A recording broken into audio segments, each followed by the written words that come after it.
dynamic ya, dynamic system. Ini tidak lepas dari mekanisme dinamik. Nah, di sini mekanisme dinamiknya salah satu contohnya ya, adalah lewat mekanisme regulasi siklus proton. Itu contoh ya. Dynamic mekanisme ya, di dalam living system tentunya sangat beragam ya. Tidak terbatas pada satu skeleton ya. Ini bukan contoh yang satu skeleton ya.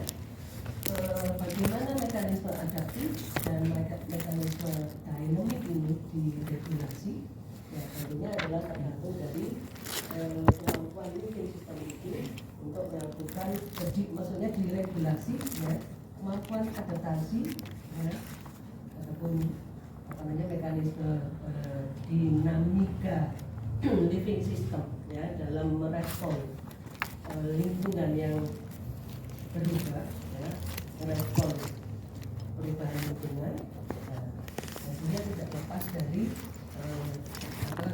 kontrol ya, atau diatur pada level ya. Ini sebenarnya berkaitan ya, berkaitan. Nah, dan selanjutnya ya, karena pada organisme ya, dalam hal ini adalah seluler, di dalam hierarkinya ya, di dalam hierarkinya ya, hierarki sel itu ada di sini ya, hierarki molekul ada di sini ya. Kira-kira di sini apa lanjutannya?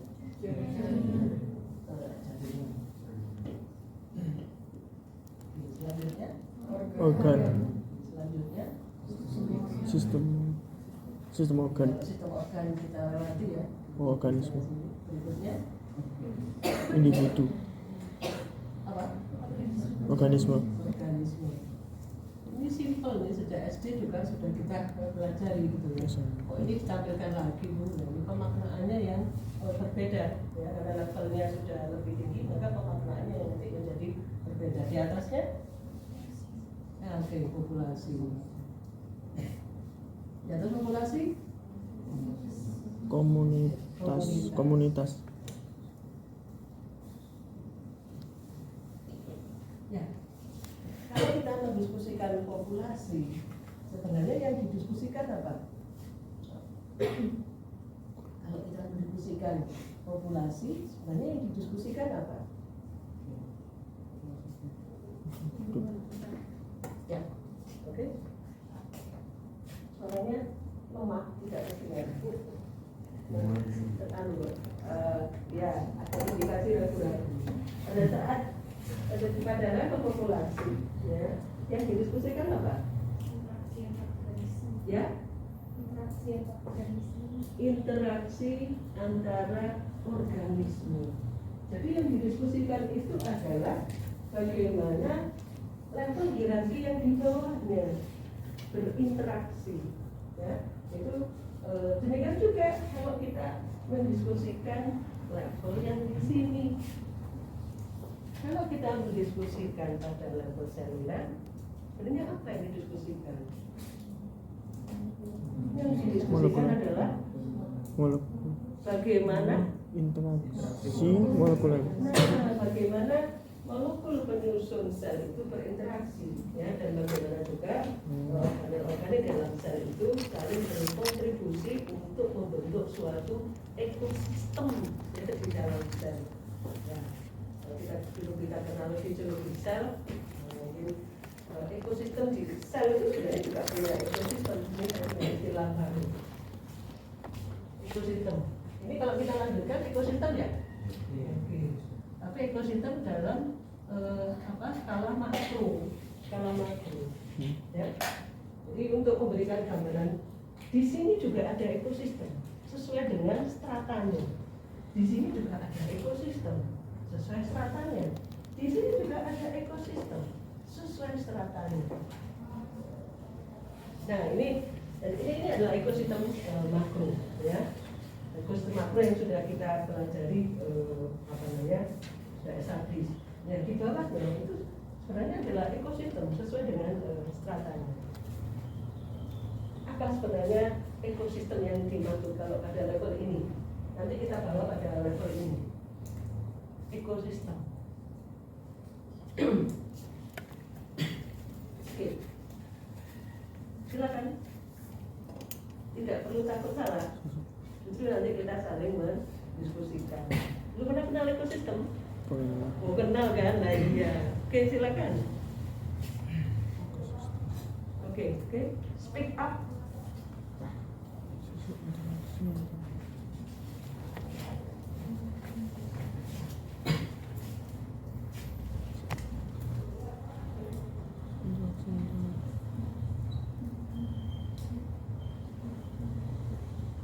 Oke, nanti sambung menyambung. Silakan. Anybody? Nah, mulai. Anak barunya sudah di bawah selesai ini. Mohon maaf kalau ada yang sakit hati ya. Sudah itu untuk memotivasi saja. Sering ada mendengar ekosistem gitu ya. Jadi begitu diminta ekosistem itu apa? Kayaknya perlu ditunjuk. Ini masih malu-malu ya. Oh iya enggak? Kayaknya masih malu-malu. Oke. Ada sebelum saya tunjuk? Sip. Silakan. Nama dulu biar saya lebih kenal. Wildan. Silakan Wildan. Terus adalah hubungan timbal balik antara lingkungan dengan ada hubungan dengan lingkungannya. Sekalipun dengan lingkungannya. Oke, ada yang menambahkan organisme dengan lingkungannya. Berarti interaksi antara abiotik dengan biotik ya. Oke. Silakan menambahkan lagi. Interaksi itu sudah spesifik atau belum? Interaksi yang seperti apa? Ya kan?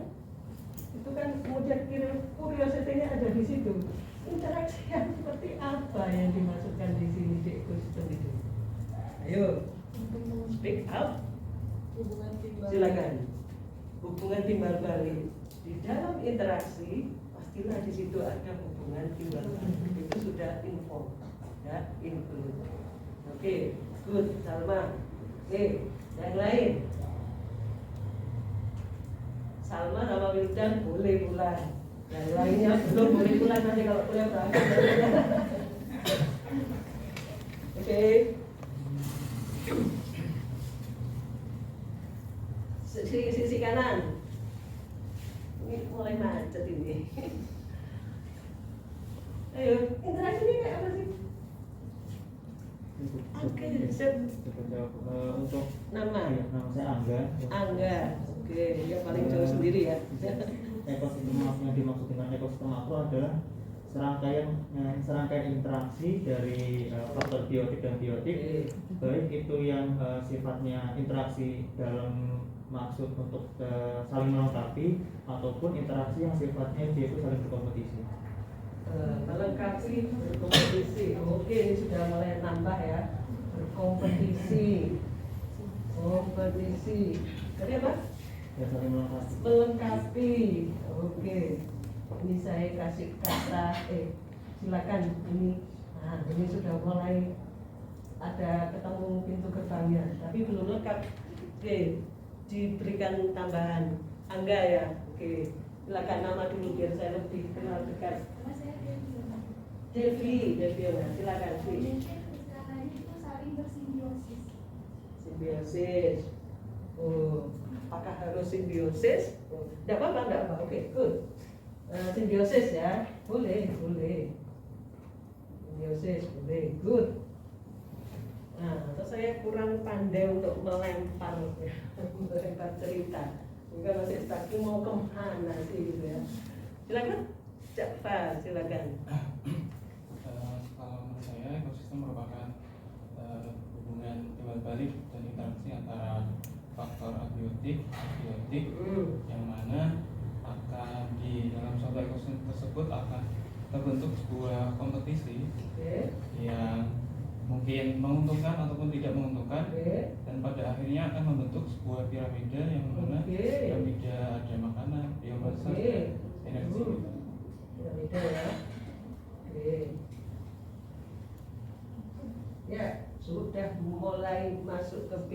berkembang ya, tapi belum masuk. Nah, oke, good, that well. Ada yang mau menambahkan lagi? Piramida makanan ya, makanan atau apa ya? Piramida dengan rantai makanan sama atau beda? Beda. Oh, beda ya.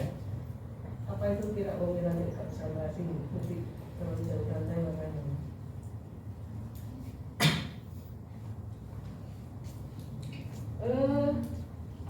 Masih bisa dieksplorasi lagi. Masih 2 step lagi.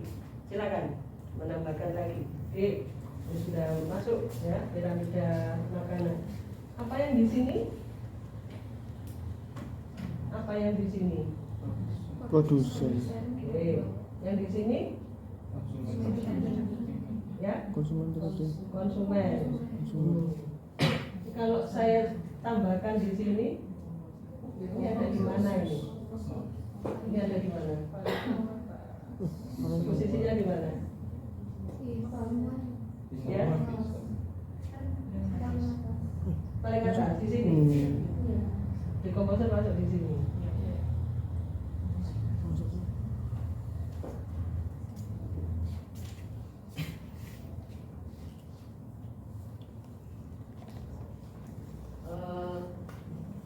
Oke, ya.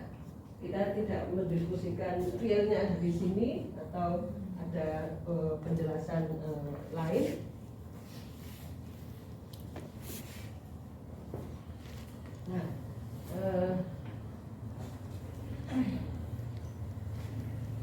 ya, intinya di dalam suatu ekosistem, ya, ekosistem makro, ya, pastilah semuanya ini terjadi secara terus menerus, ya, tidak berhenti, ya. Jadi interaksi itu tidak pernah berhenti, tapi terus menerus ini dalam rangka untuk, kalau dalam ekosistem kita kenal kalau ekosistem itu untuk mempertahankan yang disebut dengan sustainability, kemampuan untuk bertahan dan berlanjut. Sustainability, sustain. Jadi interaksi itu dalam rangka supaya untuk sustain. Kalau pada level organisme, pada level sel, istilah sustain itu ada istilahnya sendiri. Ada yang ingat? Jadi istilah sustain ini istilahnya adalah homeostasis. Nama lain homeostasis? Ya? Keseimbangan. Keseimbangan. Lainnya lagi? Masih bukan bahasa Indonesia. Homeostasis dimulai dari kata S, T, E. Ini kamus ini sudah lama tidak dipakai, jadi mungkin lama tidak dipakai sehingga anak-anak sekarang tidak begitu kenal. Tidak apa-apa, ini istilah, kalau ketemu istilah ini maksudnya adalah ini, ya, sama. Jadi kalau dalam level ekosistem semuanya tadi apa itu sustain? Nah, kembali lagi sustain. Kalau kita bicara sustain di sini yang kita diskusikan sebenarnya sama, steady state. Kondisi ini, kondisi yang ini, ketercapaian kondisi ini, itu kondisi kalau sudah tercapai suatu kondisi ini, apakah organisme itu berada dalam kondisi stabil, ataukah organisme atau suatu level hierarki ini berada dalam kondisi dinamik? Yang mana? Kita sebenarnya itu menuju pada suatu kondisi secara ekosistem, ya. Secara ekosistem, ya, itu kita menuju pada suatu kondisi. Ekosistem itu berarti tidak hanya satu komponen. Kondisi apa? Stabil. Oke. Stabil, ya. Tidak bahas stabil. Itu lebih banyak yang masuk stabil. Oke. Sisi kanan ini masih belum ada perwakilan untuk speak up, ya. Stabil. Oke. Stabil. Ya. Stabil. Stabil, enggak. Stabil? Stabil, bukannya stabil ya. Oke, saya lingkari dulu, karena kelas ini masuk ke area stabil.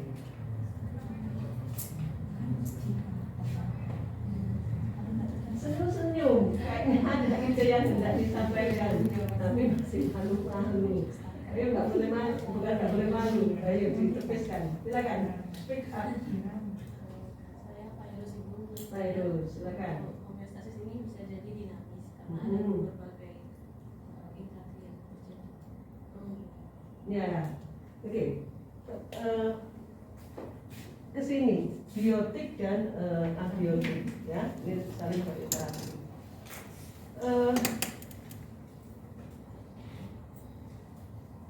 Dan ini meskipun saling berinteraksi, telur dan ayam dan telur, tapi ada satu titik gitu ya, ada satu titik atau ada salah satunya itu yang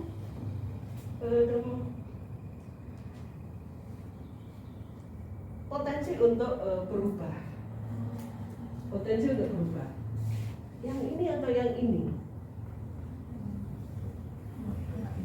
Lingkungan kita itu terus menerus sama dari waktu ke waktu? Enggak. Berubah. Kalau lingkungan kita berubah, entah bukan berupa ekstrim ya, harian saja dari dingin ke panas, ke dingin dan seterusnya. Apakah kita pastilah ada mekanisme untuk ya menjaga supaya kita tetap hangat lah atau tidak keringatan? Ya, yang paling gampang saja.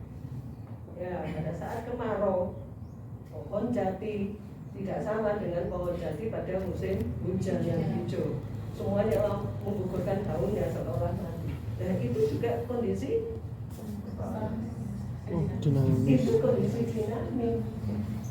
Ya, dari tanaman-tanaman yang seperti itu salah satunya jati, pastilah dia akan bertahan cukup lama pada cuaca yang ekstrim panas, tidak ada hujan dalam waktu yang panjang. Ya, tapi tanaman yang banyak hanya tergantung ketergantungannya pada air tinggi, dia tidak bisa bertahan pada cuaca itu.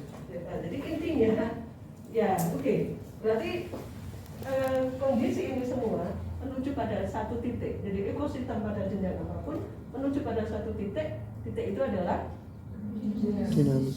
dinamis, bukan stabil. Nggak ada living system itu yang stabil, tidak ada. Dinamis. Mengapa dinamis? Karena lingkungan selalu Berubah. pasti berubah. Entah kapan kita tidak tahu. Dalam hitungan detik, hitungan tahun, ya hitungan abad, itu berubah. Dinamik. Nah, kondisi dinamik inilah yang kemudian ini dinamik dikarenakan mekanisme ya. Tapi kondisi puncak yang diharapkan tercapai untuk seluruh jenjang ekosistem ini adalah kondisi homeostasis ya, atau steady state ya. Kalau di level ini sering disebut dengan sustain, bertahan ya dari waktu ke waktu, apapun kondisi yang terjadi. Oke, silakan diucapkan dulu. Ada pertanyaan untuk silakan. Kemudian saya lanjut.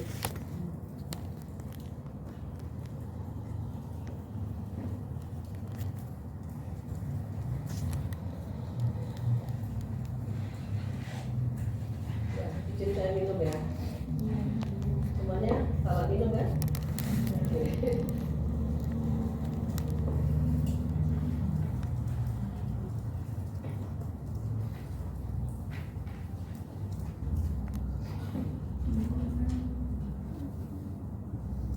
Nah, inilah yang kita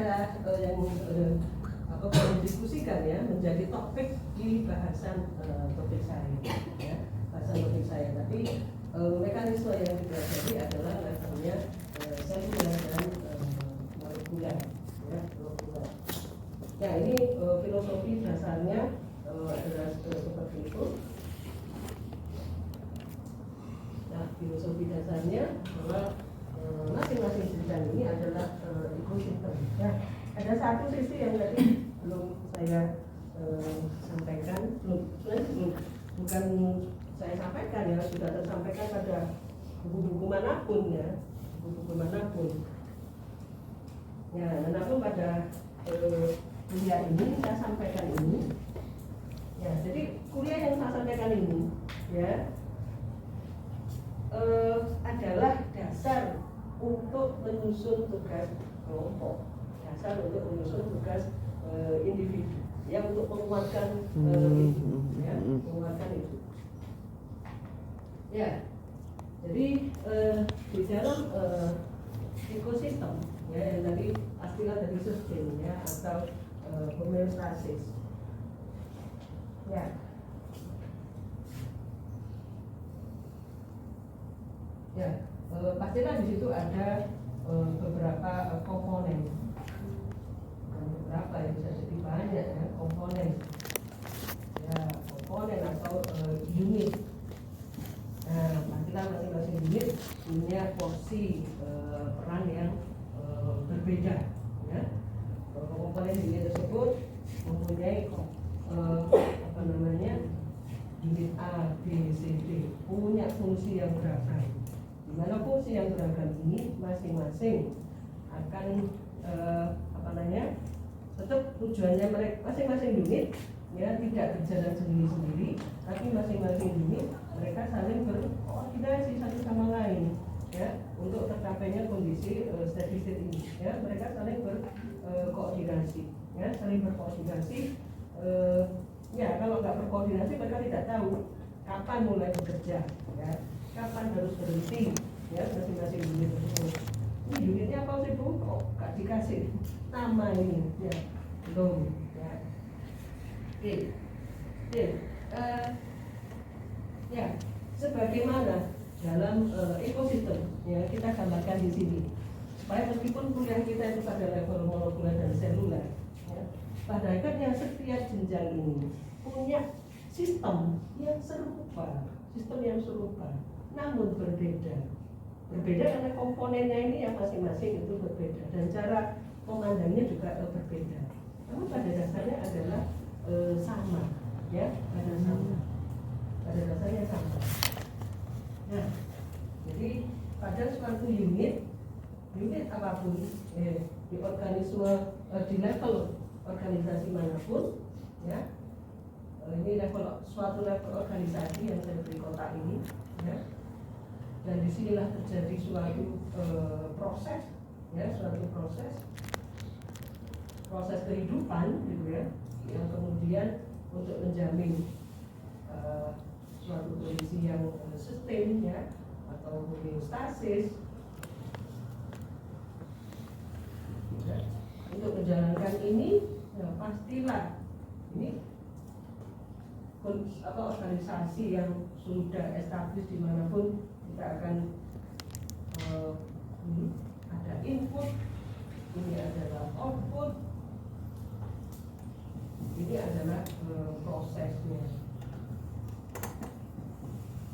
ya, ini adalah prosesnya, ya, proses di masing-masing jenjang. Nah, inputnya ini, ya tentunya adalah hierarki yang ada di bawahnya ikut menjadi bagian dari input. Ya, di output ini adalah kondisi yang diharapkan, ya, kondisi yang diharapkan. Ya, kondisi yang diharapkan. Semua proses pastilah ada apa? Ada input, ada output, ya. Tapi pada saat menjalankan proses ini ada sesuatu yang tidak bisa bukan dihilangkan, selalu ada menyertai apa? Pada jenjang itu pasti ada apa?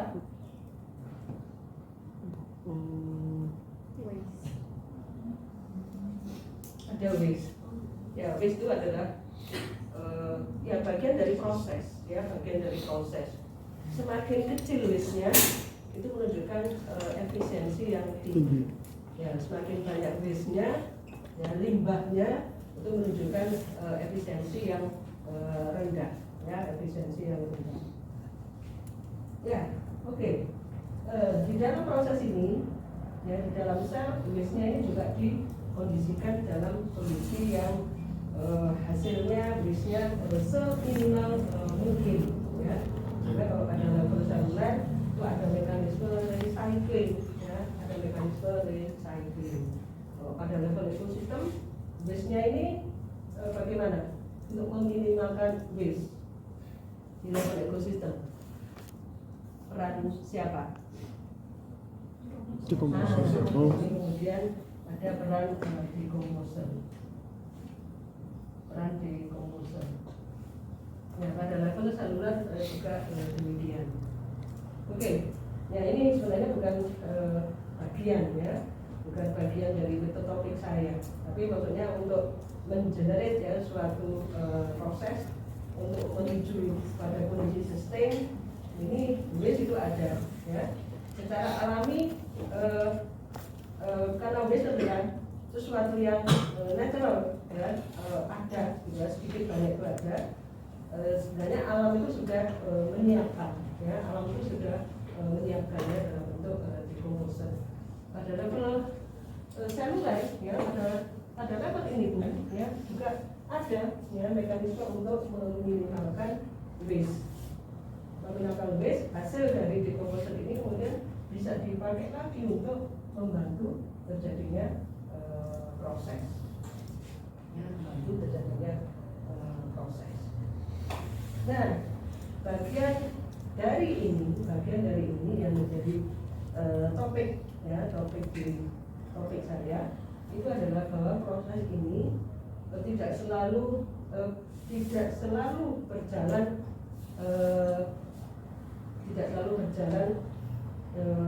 bila ada, atau gini maksud saya, proses ini selalu ada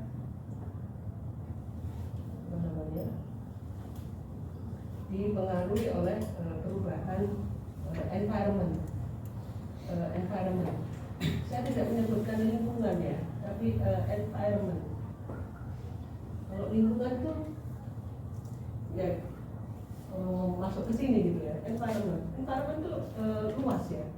Jadi tadi saya sampaikan pada level ini dia juga ada environment yang bisa berbeda dengan lingkungan ini ya. Bisa environment yang berbeda pada lingkungan pada level yang berbeda.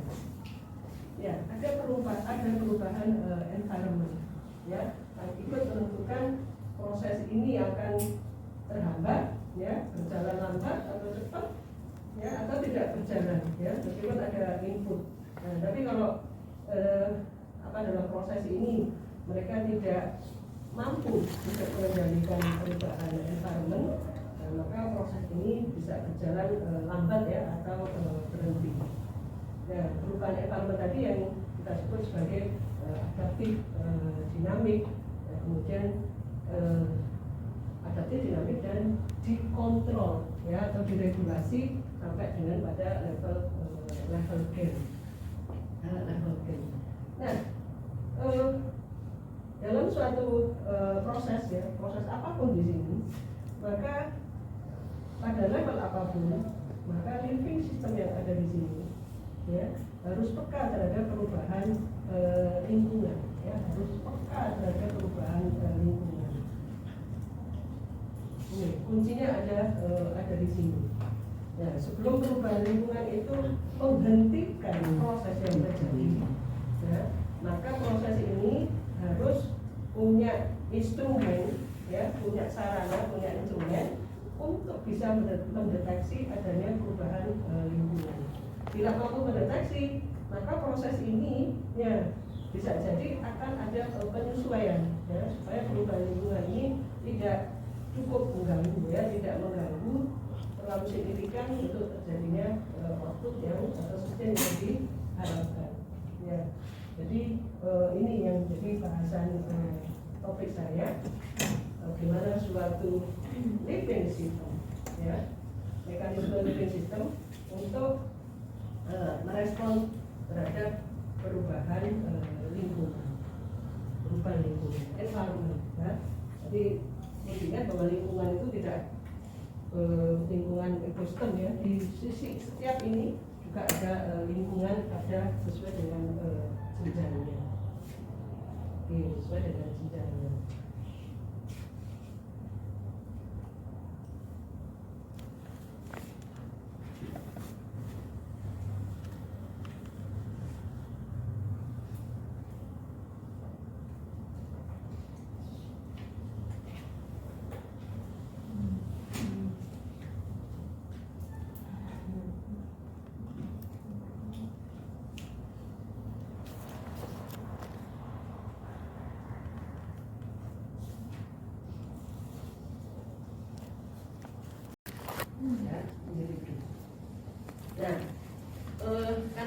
hierarki punya sistem yang berbeda yang tidak kita diskusikan, ya, sehingga masing-masing sebelum kita mendiskusikan masuk pada suatu topik, ya nanti di tugas kelompoknya atau tugas individu harus memposisikan dulu yang hendak didiskusikan itu pada level yang mana.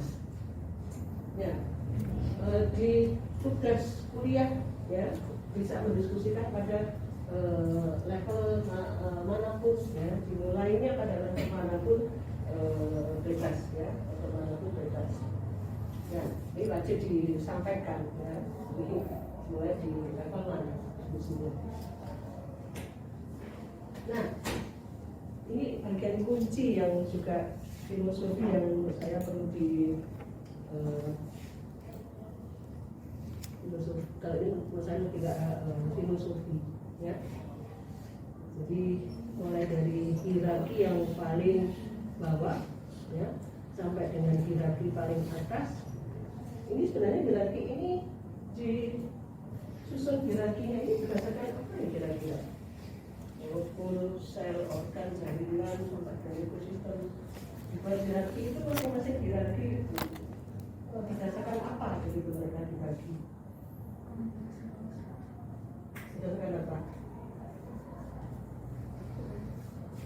Silakan, coba. Berdasarkan unit di bawah. Unit di bawahnya. Unit di bawahnya. Oh ya, kalau berdasarkan unit di bawahnya, ya berarti sebenarnya bisa masuk ke unit di bawahnya begitu. Tapi dibedakan jenjangnya begitu. Silakan, Rosa. Tingkat kompleksitas. Nah ini tingkat kompleksitasnya. Oke, nah tingkat kompleksitas ada satu kunci lagi, ya. Mengapa pada saat kita mendiskusikan topik nanti di diskusi kelompok kita harus memahami, ya, bahwa kita ini ada di posisi mana yang kita diskusikan. Jadi simple ke kompleks itu biasanya kalau objek biologi. Nah kita bisa mengenal objek biologi itu berdasarkan apanya? Ya, mungkin saya agak kalimat saya tidak bagus kalimat pertanyaan saya ya. Ya jadi mereka digradasi seperti ini adalah berdasarkan ukuran objek kajian. Jadi ukuran dari objek yang dikaji, nah ukurannya kita tidak pernah mengkaji dari saya. Ukurannya dia semakin ke atas ukurannya semakin besar. Itu ukurannya meter di sini, ya rata-rata. Organisme mungkin ukurannya milimeter ada sentimeter. Nah, rata-rata ukurannya meter. Semakin ke sini ukurannya menjadi mikrometer, nanometer, ya. Dan semakin berkembang lagi. Ya. Jadi konsep ukuran ya itu menentukan ya hierarki ini. Nah, bagian yang ini ya bahwa semakin ke atas ya tentunya ukurannya semakin besar objek kajiannya. Nah, di situ secara filosofi kajiannya semakin kompleks.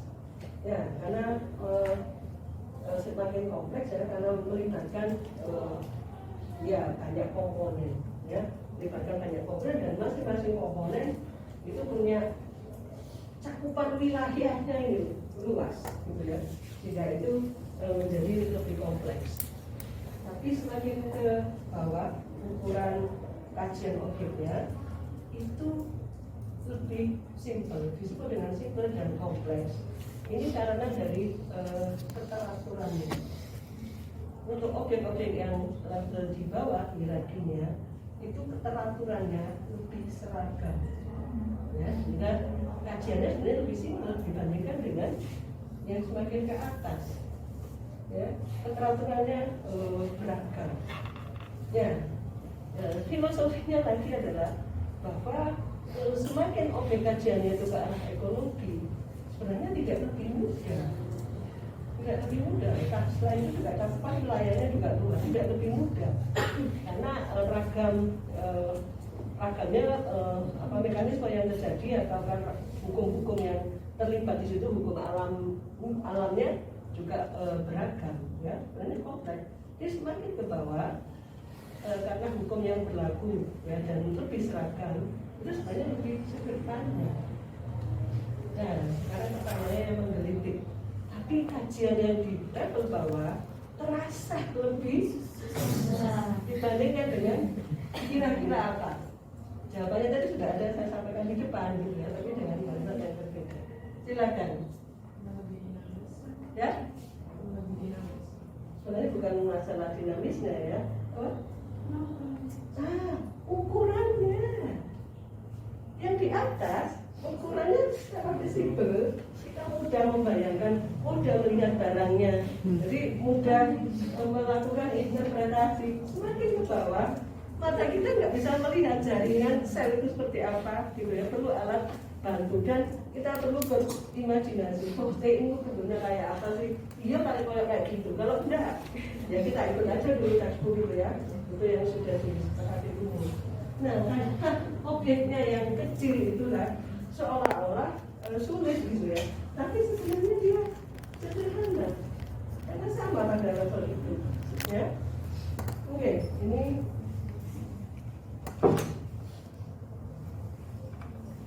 saya masuk ke sini, lompatnya. Nah, ini contoh, ya, dan komparasi, ya, pada level organisme dan level seluler, ya, untuk mengimplementasikan apa yang betul, ya, hierarkinya yang di bawah itu semakin sederhana dibandingkan dengan hierarki yang kajian objek yang dipelajari lebih besar.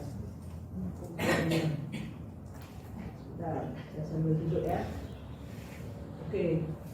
Nah, oke, pada level organisme, ya, kita kenal ada animal, ya, kita kenal ada tanaman, gitu ya.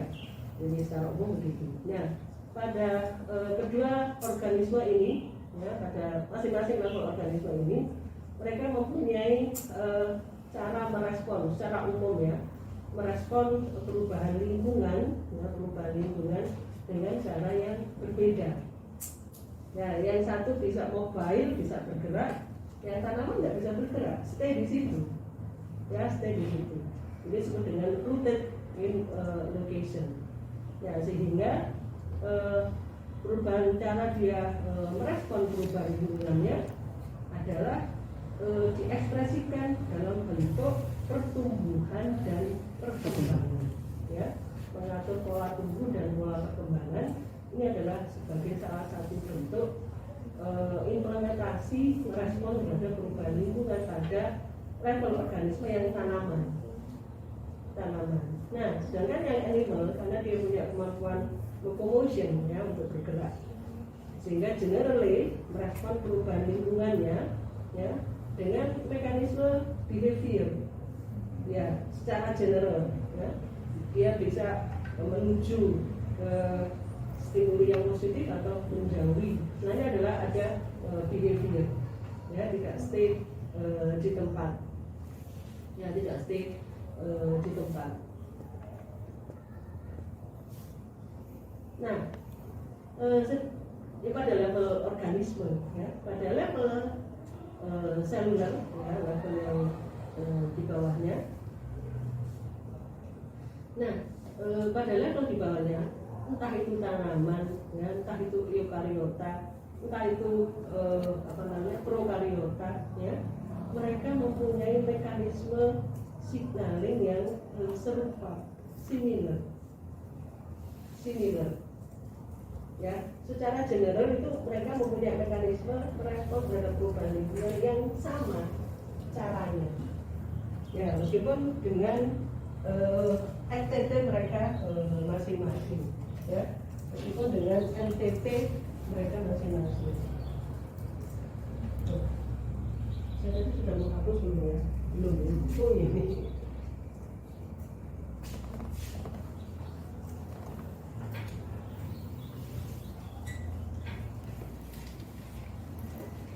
Nah, ini. Ya, sekali lagi bahwa yang saya sampaikan ini adalah bagian dari tugas presentasi kelompok, membantu bagian dari presentasi kelompok atau tugas individu ya. Di implementasinya nanti ke sana, memaknai tidak ya penjelasan saya. Oke, ini saya coba. Ya, similarnya ada di mana? Oke, ini saya konstruksi sementara kayak tadi. Ya, jadi di sini ada tulisan saya ya, apa tadi ya? Bagaimana suatu level hierarki tadi bisa mengetahui adanya perubahan lingkungan. Nah, kalau tidak mengetahui perubahan lingkungan, contoh yang paling gampang, kita tadi pagi kebakaran rumah, satu orang meninggal karena tertidur, bukan tertidur, tidur tidak bangun, dia tidur tidak bangun. Apa artinya dia tidur tidak bangun? Tidur lelap. Jadi tidak punya kemampuan merespon terhadap perubahan lingkungan. Yang lainnya yang sedang tidak tertidur bisa melakukan itu contoh yang paling mudah. Jadi kalau punya kemampuan mendeteksi, punya detektor, ini lingkungannya sedang terbakar, apa yang terjadi, lari, maka proses hidupnya survive gitu ya, intinya adalah itu ya. Jadi ada suatu substansi ya, ada suatu substansi, ada suatu agen atau apapun lah namanya, agent ya, yang punya kemampuan untuk mendeteksi perubahan lingkungan. Nah, secara umum kita, bukan kita ya, saya mulai mungkin ini yang mudah dikenal ya. Reseptor ini pada level seluler ya, karena nanti pada level organisme ini menjadi pembahasannya menjadi apa namanya lebih luas. Jadi reseptor itu adalah chemical substance tentunya yang dimiliki oleh sel. Chemical substance yang dimiliki oleh sel. Ya. Nah, tentunya secara evolusi reseptor ini sudah dipilih ya secara evolusi. Reseptor ini peka terhadap perubahan lingkungan.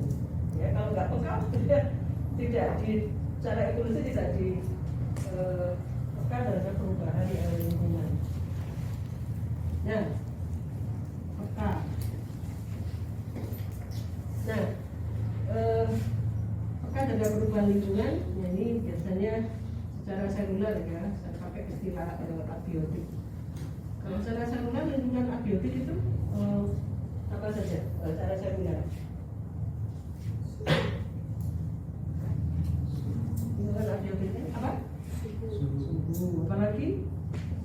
Selain suhu? pH. Selain pH? Banyak. Duduk ya. Oke. Selain ini ada lagi ini.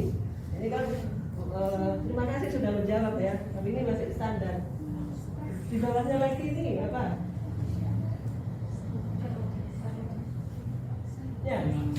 Ya. Perubahan hormonal. Loh, kok masuk perubahan hormonal? Kenapa kok masuk? Hormon itu apa? Wujudnya apa?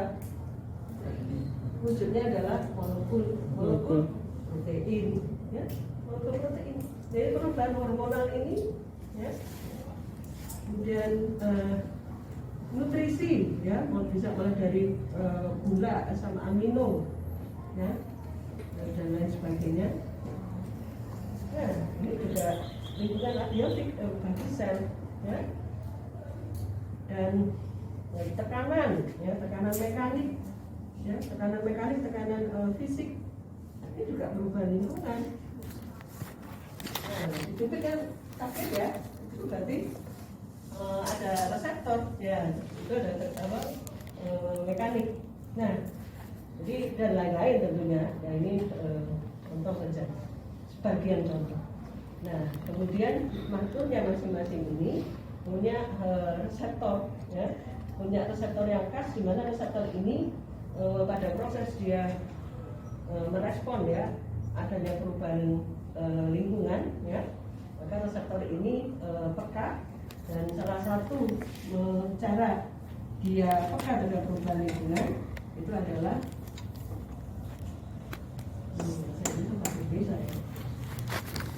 mereka melakukan reseptor tadi conformational changing.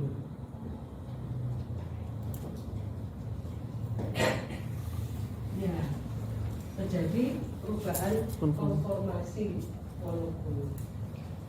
Dan perubahan konformasi itu tidak harus banyak, hanya saja pindahannya. Gugus hidrogen pindah ya ke sisi atau ke subunit yang lainnya, itu tidak changing, ya, sudah berubah. Ada ikatan ion yang putus, itu juga sudah conformational changing, ya. Dan tidak semua reseptor punya kemampuan, tidak semua reseptor, tidak semua chemical substance punya kemampuan itu. Dan chemical substance yang punya kemampuan ini karena ada perubahan ini, nah itulah yang kemudian dideklar sebagai reseptor. Ya, jadi ini adalah key konsep yang pertama yang harus ada. Nah, reseptor ini adalah key konsep kedua yang juga harus ada. Ya, masing-masing reseptornya beragam. Ya, dicari tahu karena tidak semua jurnal itu juga menyampaikan nama reseptornya. Ya. Macam-macam reseptornya, tidak sesuai nanti dieksplorasi secara mandiri. Jadi reseptornya.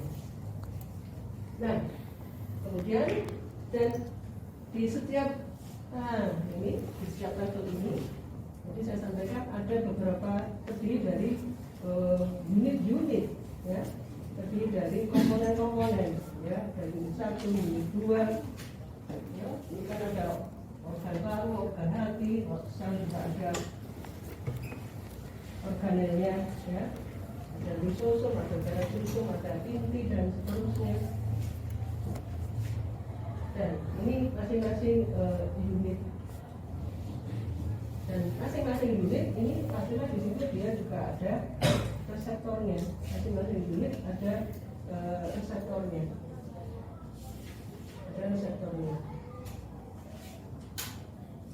Nah, unit ini pada saat dia ini perubahan lingkungan, ya, perubahan lingkungan salah satu di antara ini, ya, dan direspon oleh reseptor, dan unit ini akan secara garis besar akan terjadi perubahan tingkah laku. Ya, tentunya nanti dimulai dari conformational changing dari reseptor. Nah, kan unit ini tidak bekerja sendiri, ya, dia berinteraksi dengan unit yang lain untuk membentuk kondisi yang homeostasis tadi.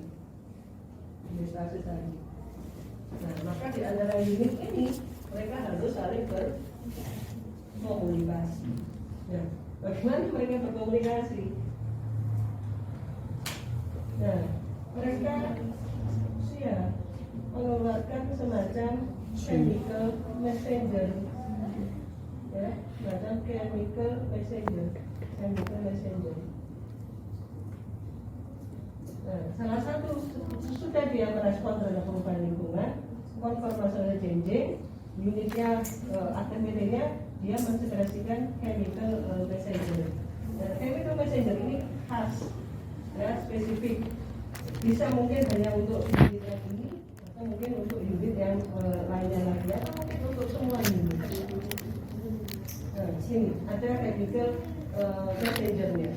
Ya, apalagi ini unit ini dengan unit ini kan unit yang berbeda, ya, dalam suatu hierarki ini. Ya, kalau misalnya ini organel, kan berarti ada organel yang berbeda di dalam sel, ya. Kalau itu organisme, unit ini kan bisa berarti adalah organ yang berbeda, ya, dalam organisme. Ya. Jadi ada chemical messenger. Nah, chemical messenger ini menjadi bagian atau poin ketiga yang harus ada di tugasnya. Chemical messengernya apa bentuknya, namanya apa? Tidak semua jurnal menyebutkan hal tersebut. Ya, paling nggak tahu. Ini mestinya ada chemical messenger untuk ke sana. Jadi tidak langsung berinteraksi gitu, ada chemical messenger. Nah, chemical messenger kemudian akan direspon oleh unit yang sesuai. Unit sesuai, ya. Nah, tentunya secara berkelanjutan, ya, secara sistematis, ini dan berkelanjutan. Masing-masing unit ini tadi kan memberikan suatu respon, ya. Ini tadi chemical messengernya, Yang berikutnya adalah sama-sama R, tapi adalah respon. Responnya dalam bentuk apa? Maka ini adalah poin yang keempat dalam presentasi kelompok atau presentasi atau tugas kelompoknya. Responnya berupa apa ini? Macam-macam. Bisa dalam bentuk sekresi hormon, sekresi antibodi, tapi juga tidak selalu itu. Sekresi sitokin itu juga respon. Responnya misalnya division, cell division itu juga respon. Ya. Responnya proliferasi itu juga respon. Responnya apoptosis itu juga respon. Ragam respon. Masing-masing ini tentunya bisa jadi akan punya respon yang berbeda. Nah, namun respon-respon itu akan berintegrasi menghasilkan satu respon untuk mendukung tercapainya suatu puncak atau kondisi disebut dengan homeostase. 1, 2, 3, 4. Oke, ini 4 poin ini ya perlu menjadi bahasan major, ya, di dalam presentasi kelompok ataupun di dalam tugas individunya.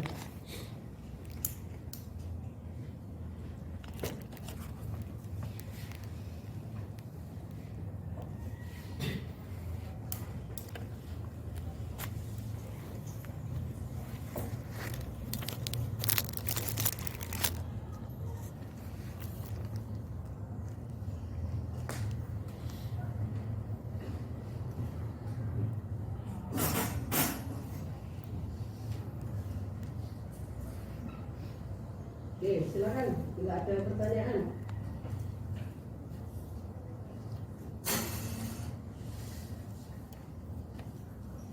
Kita sampai 10 ya. Oke. 3 SKS sampai 10 lebih 10.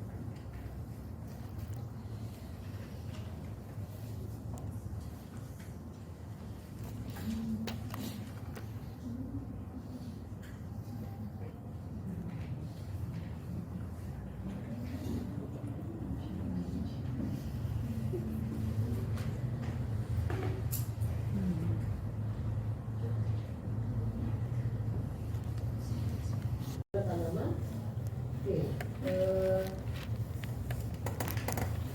nah, tanaman ya sebagai unit organisme ya, yang menjalankan fotosintesis, ya, melakukan fotosintesis. Ya, ini adalah unit selularnya, Jadi menurut saya adalah unit apapun, ya, unit selularnya. Tapi ini adalah bagian bahasanya yang tidak saya pandang sini adalah bagian unit seluler yang ada di tanaman, ya, yang mempunyai kemampuan merespon terhadap cahaya, ya, punya kemampuan merespon terhadap cahaya. Oke. Cahaya itu nama ilmiahnya apa? Sebutan ilmiahnya apa? Cahaya. Foto. Ya. Karena tanaman tersebut harus punya, bukan harus ya, wajib ya, tanaman itu punya kemampuan untuk merespon, ya, terhadap perubahan cahaya. Nah, cahaya ini bukan cahaya yang dimaksudkan di sini adalah cahaya dalam arti sesungguhnya. Apa cahaya dalam arti sesungguhnya? Untuk Afif yang pernah ambil teknik cahaya dalam arti sesungguhnya itu apa? Oh, tersusun atas foton gitu ya. Bukan ya? Laki, bawahnya laki. Foton itu energinya gitu ya. Oh, sudah. Komponen cahaya. Cahaya itu pada dasarnya apa? Oh, gelombang. Ah, Gelombang. ada berapa macam gelombang? Oh. Ada gelombang tampak, gitu ya. Oh iya. Nah, gelombang tampak pun masih bisa dibagi lagi. Ada gelombang merah, ada merah jauh, itu punya gelombang, panjang gelombang lambda yang berbeda. Ya. Nah, kita tidak bisa membedakan mata kita, ya. Tapi tanaman dalam hal ini tanaman yang punya klorofil, dia punya reseptor yang namanya juga mampu peka terhadap perubahan cahaya. Perubahan cahaya adalah gelombang cahaya. Nah, maka reseptornya namanya Fotoreseptor. Fotoreseptor. Nah, di fotoreseptor kali ini digambarkan nama ini, ya, fotoreseptor. Di sini tidak kelihatan ya kalau fotoreseptor ini mengalami perubahan. Jadi fotoreseptor ini dia akan diaktifkan oleh adanya cahaya. Dan cahaya ini ada cahaya merah, ya. Ya, di pengaktifan fotoreseptor, ya, ini reseptornya pada tanaman. Lingkungan abiotik yang berubah adalah panjang gelombang, ya. Panjang gelombang yang exposing panjang gelombang. Nah, kemudian pada tanaman respon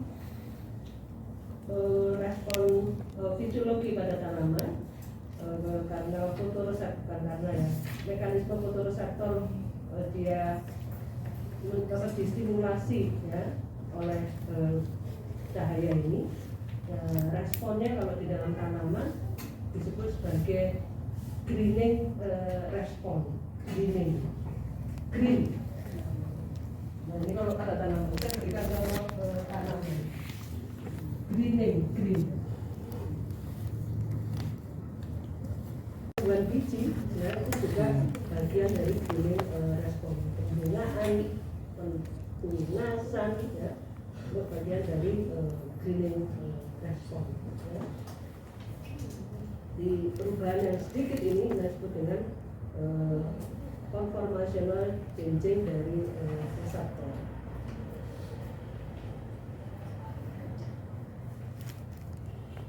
Oke, sebentar.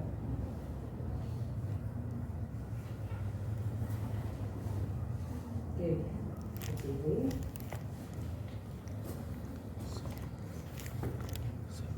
Nah, oke. Tidak melihat ke sini dulu ya, tidak melihat ke sini dulu. Melihat aja ke sini. Melihat ke sini. Jangan melihat ke sini. Oke. Ya, gambar-gambar ini tentunya menurut saya juga sudah pernah ditemui ya selama jenjang S1. Nah, oke.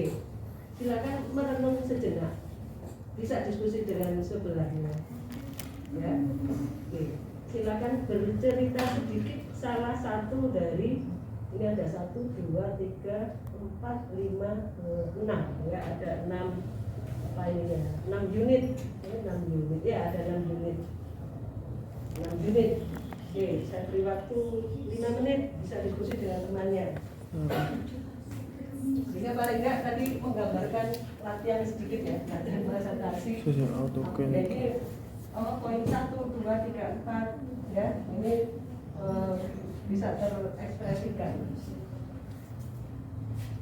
Yang mana saja nanti silakan, boleh yang atas, boleh yang nomor 1, nomor 3, nomor 5, salah satu, ya semua. Ya, silakan merenung. Bisa diskusi dengan temannya dan sangat boleh